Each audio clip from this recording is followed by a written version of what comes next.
salutations, respect, and love. I am Scott, and you, my precious little children of the corn, you've wandered onto the Prog Corner, the #3 prog rock channel on all of YouTube, and today I'm going to be talking about 10 bands that, for whatever reason, just dropped off of my playing, my playlist, my listening habits.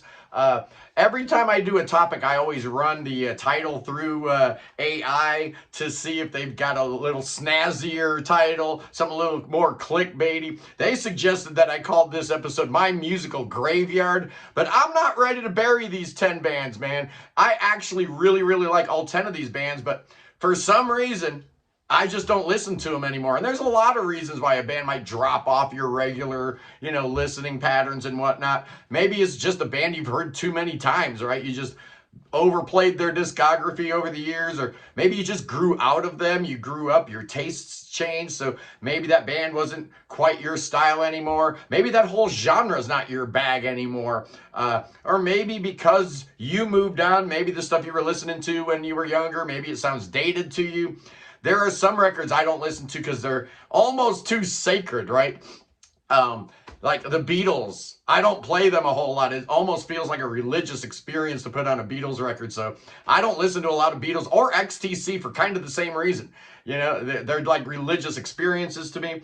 And then there are some bands that I just quit listening to, and I don't even know why. And the first one I've got definitely fits that category. At number 10, why did I stop listening to Dixie Dregs? I don't know, but all the bands here, all 10 of these bands are bands that I can honestly say that I have not listened to an entire album from in over 10 years. Why haven't I been listening to Dixie Dregs, man? I remember in 1978, I walked into the Peaches in Fort Lauderdale, and Dude Man was playing What If. I thought it was like a new Kansas album or something, man. It just sounded amazing to me. I bought the cassette that day, went back and got Free Fall.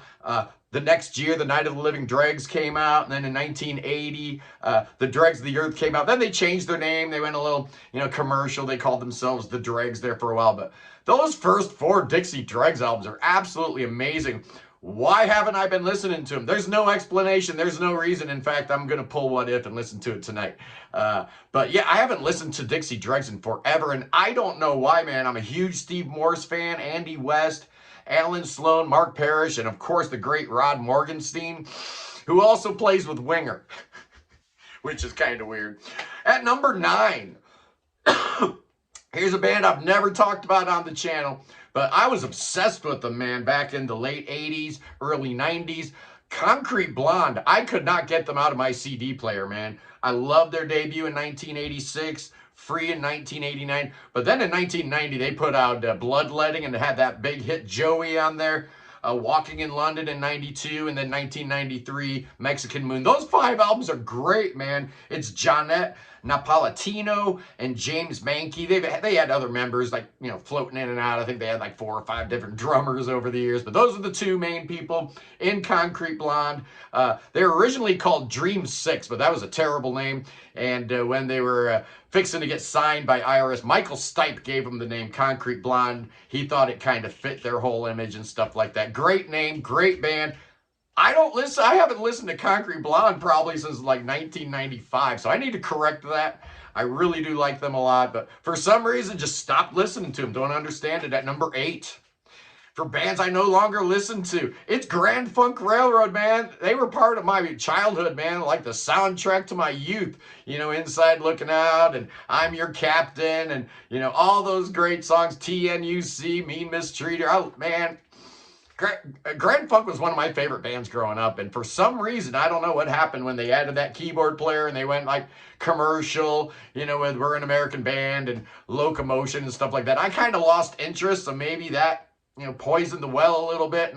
But I don't know, man. I need to go back and listen to my old Grand Funk Railroad records because they're amazing. Don't know why I stopped listening to them.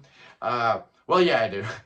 But we need to correct that. At number 7, another band that I was absolutely obsessed with, man. This band's debut album came out in 1979. We're talking about The Cure. And, oh, man, 3 Imaginary Boys, 17 Seconds, Faith, Pornography, Head on the Door, Kiss Me, Kiss Me, Kiss Me, Disintegration. I mean, just on and on and on with great records. And I was in for all of it, man. I love The Cure, but kind of fell out of favor around 2000, and I just haven't been listening to them. I know they put out a album recently last year, so I was pretty excited because I was like, okay, I'm going to get back into The Cure, right? They got a new album, and everybody's talking about it. Everybody's saying how great it is. I listened to it, and I guess I'm just not a Cure fan anymore. I respect them. I love them. But I guess it's just not my kind of music anymore. I don't know. Still like the band, though. At number 6, here's a great example right here of what we're talking about, boys and girls. Here's a band that I absolutely fell in love with. Hardcore, man. But, you know, the style of music maybe is a little bit out of favor. We're talking about kind of grunge, and we're talking about Soundgarden.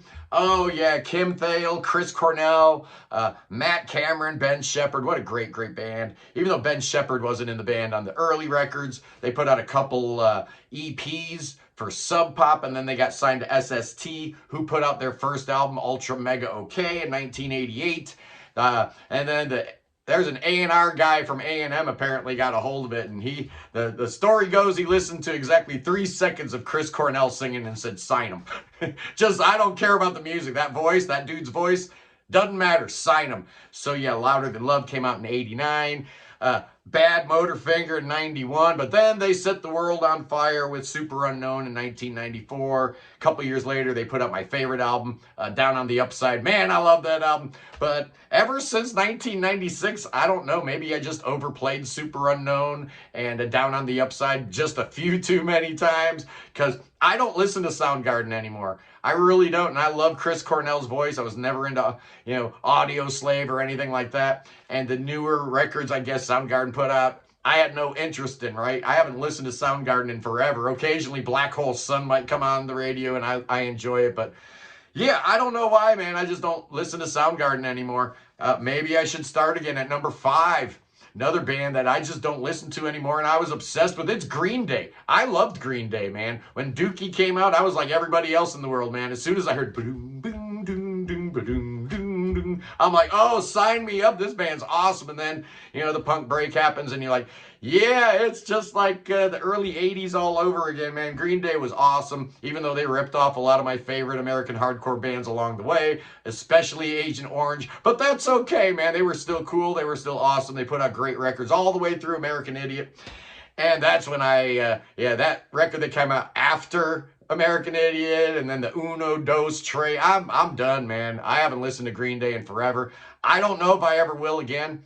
If I'm going to listen, if I need my fill of punk rock, I'll go straight to the source, right? I don't need a second wave band telling me how to do, but I still respect Green Day. When I saw Green Day live at Lollapalooza in Miami, I kind of was under the impression that Billy Joe was one of the best frontmen of all time. I still hold that opinion. He's incredible. He's magnetic. He's mesmerizing. You can't take your eyes off him on stage.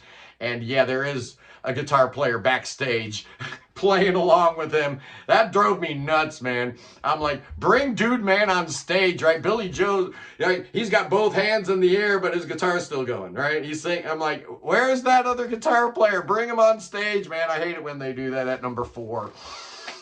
Another band that I was absolutely obsessed with in 1978, I was living on a sailboat, and we got WSHE FM from Miami, real good no matter where we were in the Caribbean, and they were playing this song called Bye Bye Love by a band called The Cars, and I was absolutely obsessed, man. I needed to get to shore, and yeah, as soon as we got back on dry land, I went to Peaches in Fort Lauderdale and picked up the first Cars album. Absolutely amazing. I love The Cars. Their first 3 albums are genius.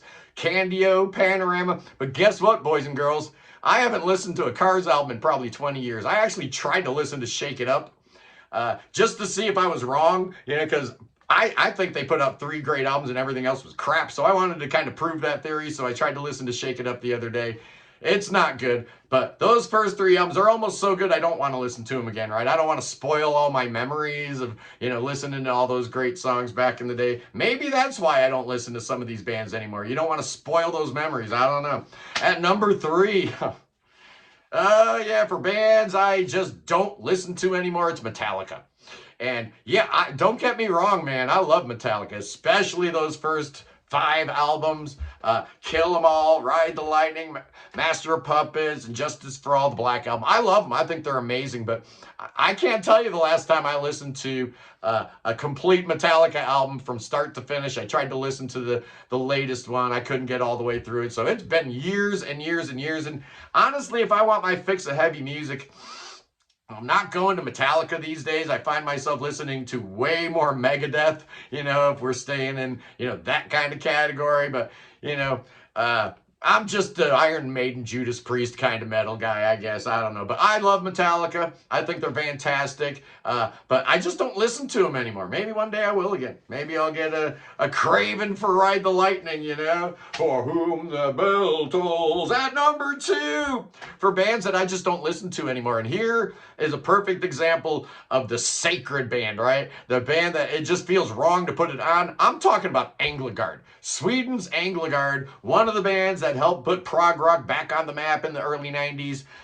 Absolutely foundational for that third wave, along with Parlind and Anecdote and, a lot of those early bands, Landberg and, those bands. But Anglagard was the best of them all, man. And if you think about these guys being around for what? Over 30 years, and they've got exactly 3 albums out. And that's partially why it's almost too sacred to put on, right? If you put on Hybris Epilogue or Vilgus Ogun, you got to have a particular reason, man, because they're just so great. They're so perfect.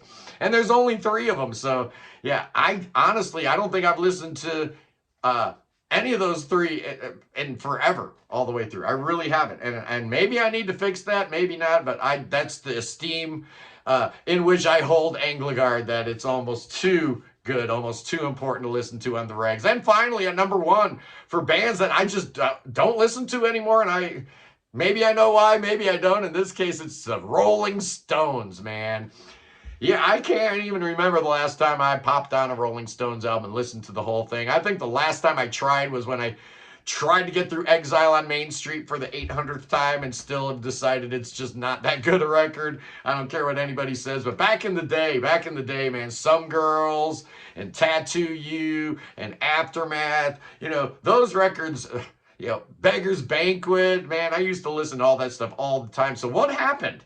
What happened? I mean, when I was a little kid, it was always, who do you like, the Beatles or the Stones? And I was always like, both. I like them both.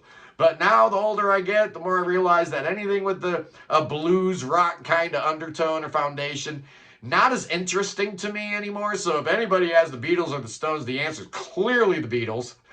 Obviously, it's not even close. But that's the 10 bands that are in my musical graveyard, boys and girls. The 10 bands that, for whatever reason, I just don't listen to anymore. And a couple of those I will be correcting. I'm putting some Dixie Dregs on as soon as I'm done recording this, because it's been way too long.